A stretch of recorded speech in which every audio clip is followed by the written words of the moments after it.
I'm going to just jump right in. And I was so struck and so moved by the documentary that, my mouth was still playing. It thoroughly surprised me. And so my question to you, Jill, first, congratulations. It's quite a documentary. What was the ultimate message that you were trying to convey? It seems, 6 months saying that more things change than they stay the same. But did you come away with a feeling of hope for change, or exactly what did you intend for us to get? So I feel like the message that I hope to convey is that there has been so much change and progress, but actually there's so much more that needs to be done. And there's a lot of work that still needs to be done. I think that that's apparent. And I do have hope, and a lot of the hope is in the young generation, the kids. That's why I love the high school kids. The thing that inspired me so much is this all began because of one brave student, and it shows that one person can have an impact and change the course of an entire community. And there's another thing that struck me, going through all the transcripts of the interviews that I did. And Angela Bell's daughter here, Naisha Bell, she said she was part of the 2009 class that had the last segregated prom, and she was the prom queen of that year. And when I was interviewing her, and this was after Justin died, she was close to him, she said, it's bitter. So I was following the proms and Justin's story simultaneously. She said it's like we take one step forward, 2 steps back. And that was really the theme for me. That really, I'll never forget that. And that feels like that's kind of the theme of this film. All right, and before I go to Dr. Lafayette, I want to acknowledge that Anna is here for people who may or may not know her. Raise your hand or stand up.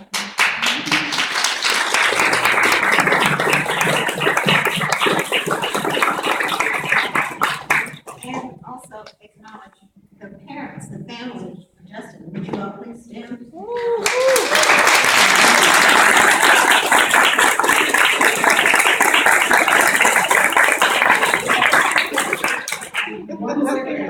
Everybody who was in it, stand up.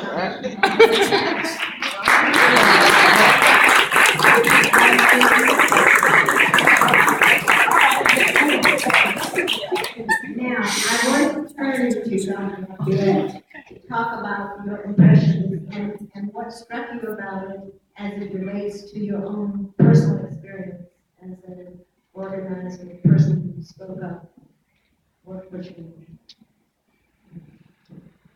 Well, my experience is somewhat unique in the sense that when I was in elementary school, I lived in Tampa, Florida, and right after the war, there was a great migration north. So when I was in the 4th grade, I went north to Philadelphia, and there I was in an integrated setting. So there's a southern boy from Tampa, Florida, spent the last 3 years of elementary school in an integrated school. Principal, Rosenberg, and I was set back half a year because, they had algebra in the 4th grade there, not in Florida, and the school was largely advanced. So I went home on the weekends. On Saturdays with Mrs. Ward, a black teacher there in this integrated school. And the long story short is that I was a commencement speaker in the elementary school. Who knew they had such a thing? That's really advanced. But moving back south, where I did go back to high school, middle school, in the 70s situation, it was unthought of to have integrated problem with something like that, etc. It's beyond our imagination. So, but it was not beyond our imagination to see young black males killed for any reason. And I remember those kind of situations that happened as well. So to me, it was a composite of what my life experiences have been. And being involved in the movement, it also brought back a lot of memories. And I think that what's important here as a takeaway is the fact that some things have changed and then some things have not changed. Even today, we are still fighting for some of those rights that we gained 50 years ago. So this is an important lesson to us. And if we have time, we'll talk about it later. What is it that caused people to behave today like they did 50 and 60 years ago? What happened? What did not happen is another question. You talked about going to Philadelphia with your family, and in the film, we saw the young lady who said, "This is it for me, I'm out of here." What do you think is the answer? You know, is it just leaving these folks to sort of, as I've said occasionally, age out, and then the real people can make things better, or what is it that can be done right now to make things better? Well, we cannot get to the answers until we deal with the fundamental questions. What is that feed this kind of attitude and this kind of demeanor, or these kind of values? One of the things in the nonviolent movement we do, first of all, like in our training, is to gather information. We have to understand why do Southern white people who live in these small rural communities, some of them live in urban communities, okay, behave this way. It is, number one, expectations. That's why people in their community expect them to behave that way. The other reason is that they have identified people based on their complexion. And I say complexion because I know some black people who can pass for white. And they're treated differently because they're thought to be white. Okay? Now, one of the questions that people don't ask a lot is, where did the Asians sit on the bus when they were segregated? We didn't have any. So, tell me. I don't know. Is anybody here?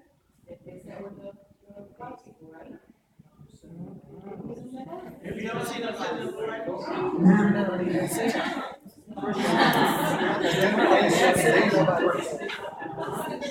The one Chino rode a bicycle.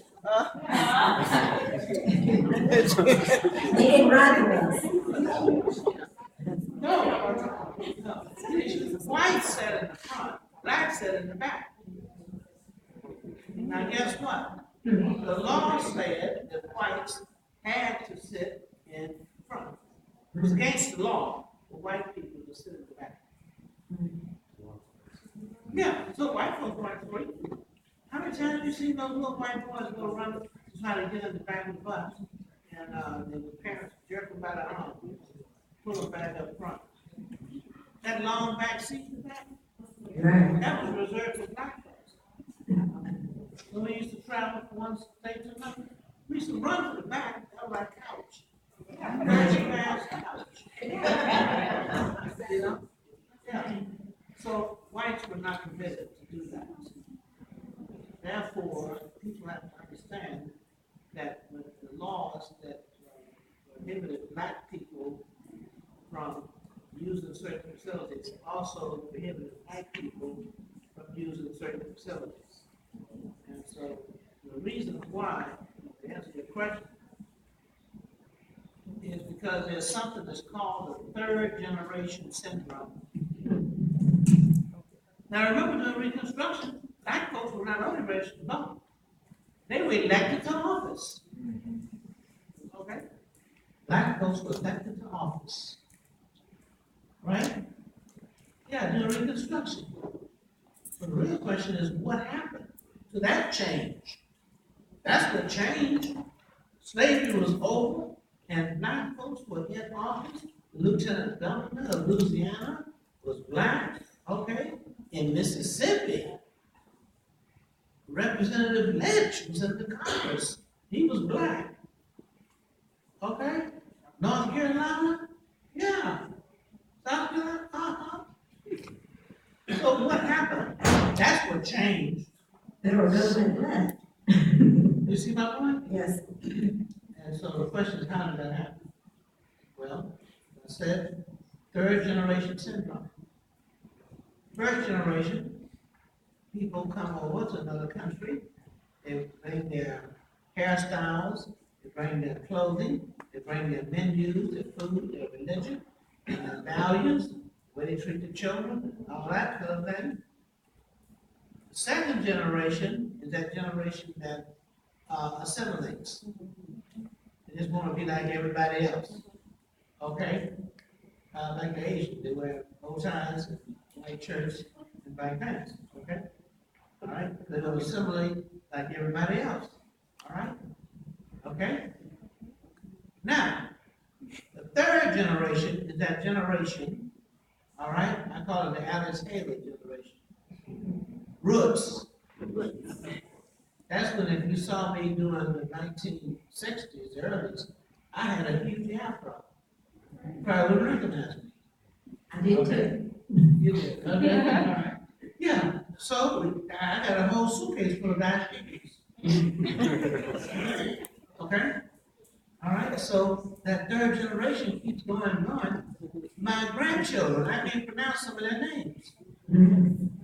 Okay. That's why I say you boys, you girls, because their name's Fahmy, their name Mukasa, and they got a lot of those African names. You see? So they're going back to their roots. Now, sure it is. White folks do the same thing. Yes, what their great granddaddy did. He had slaves. Okay? Yeah, I'm skipping over the Reconstruction period now. All right? They had property. And they lost that property when Reconstruction came. But they lost all that slaves. They bought those slaves. Everybody volunteered. So the point is, now we're into the fourth generation. Everything goes. You see dreadlocks on top of straight hair, and then you see lots of hair down the back, and then we see no hair. Okay? All right? So you can see everything, all kinds of different hairstyles and all kinds of other things, etc.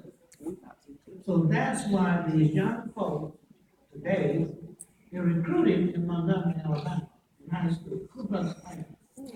There's been an increase in the number of Ku Klux Klan members, all up in the Northeast. They don't even have any black folk up there except pictures, you know, you see. All right? But yet they got these attitudes and things. So it's coming back. What do we do about it? That's the next discussion. All right, Gillian, what do you think is going to happen as a result of this documentary? Do you plan to continue to tell the story of Montgomery County and what happens going forward, or look at other places or other issues? What's your plan?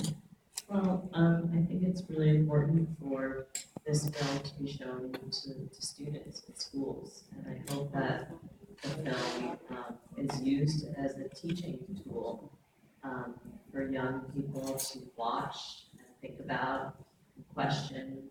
I don't think the film gives any really neat or tidy answers. It opens people up to question, and I hope that that's what this film is used for. All right, we've just got a few more minutes. Does anybody have a burning question that they would like to ask?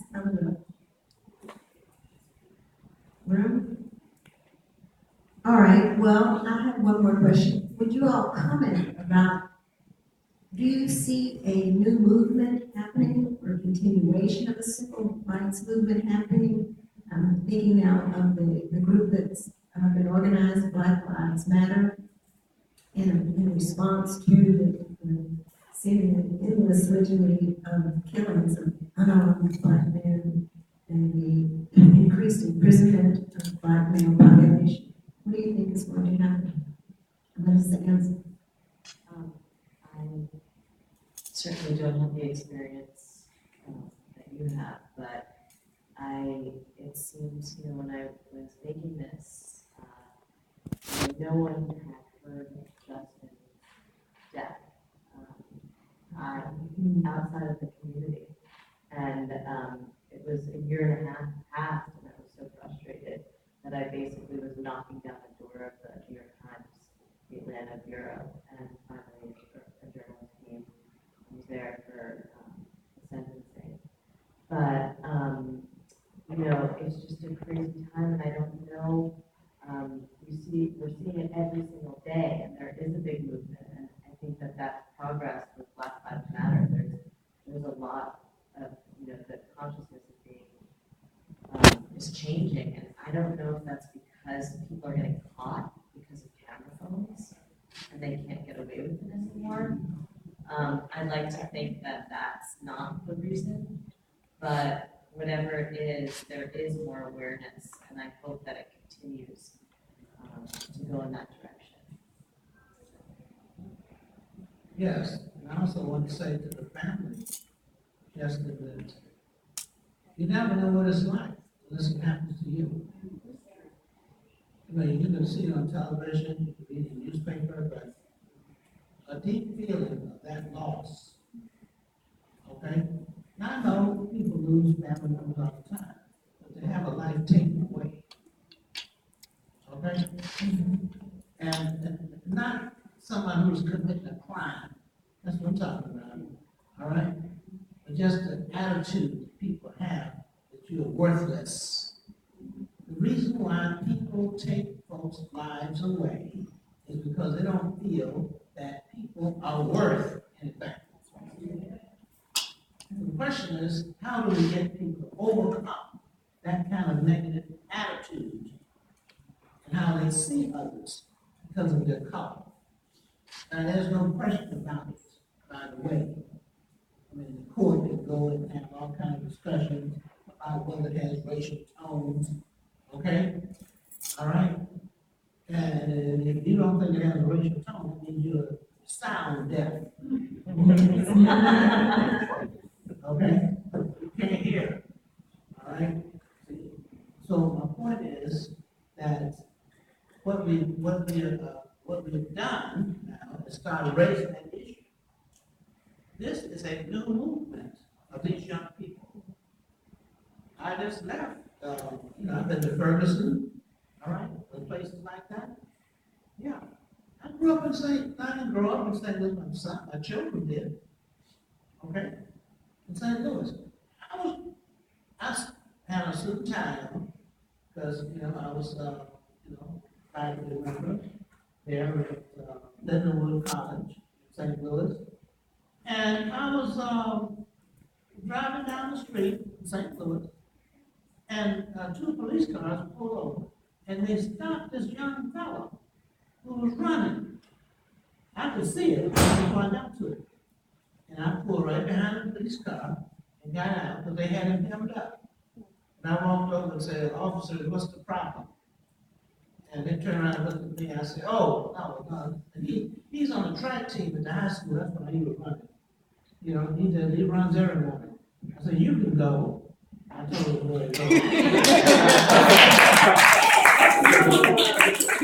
I said, "There are some problems around him, so I'm glad that, I told the policeman I was glad that they were, aware. Yeah, that's right. And we want to make sure they stop crime in our community, okay? And that's why the boy was going on and off. I was talking to him. Never stop talking.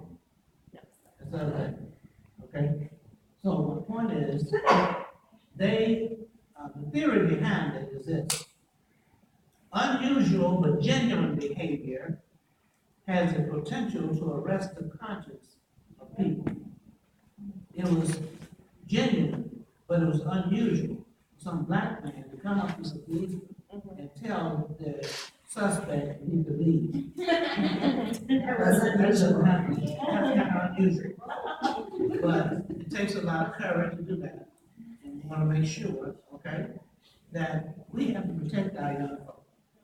And I think we are into a movement now. I know a movement when I see it. One of the characteristics is that you have groups banding together. And that's why you have truth telling, okay? I can't breathe. You got all of them. I'm on the phone every week, once a week. Right, Friday's the day we're gonna have a phone call. 40 organizations of young adults. And one is in Japan. Wow. This is gonna be a global movement for human rights. And that's why this title is very important, okay? Yeah, because they are going to stop this killing. And I believe they're going to do it. All they got to do now is come up with one theme song among all of them. It has to have different verses in different languages, okay? Then you know you got a movement. Can Gillian give that message to John Legend? Yeah, well, John got the last song in the film with the credits, John wrote for the film, and it's titled We Still Believe. And he was the executive producer on this? Yeah. And how did you get involved with him to do this? We were looking, we needed help finishing the film, and I was looking for a partner and support. And he and I have a mutual friend, and she passed the project on to him and thought that it would resonate with him, and he came right on board. That's great. Very lucky.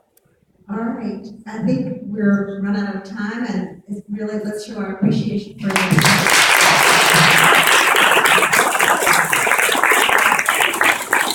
Thank you, David, thank you, Lafayette, and thank you to the center, and thank you to HBO, and thank you to all of you for being here and for being the brave truth tellers that you are, and have a good night. Thank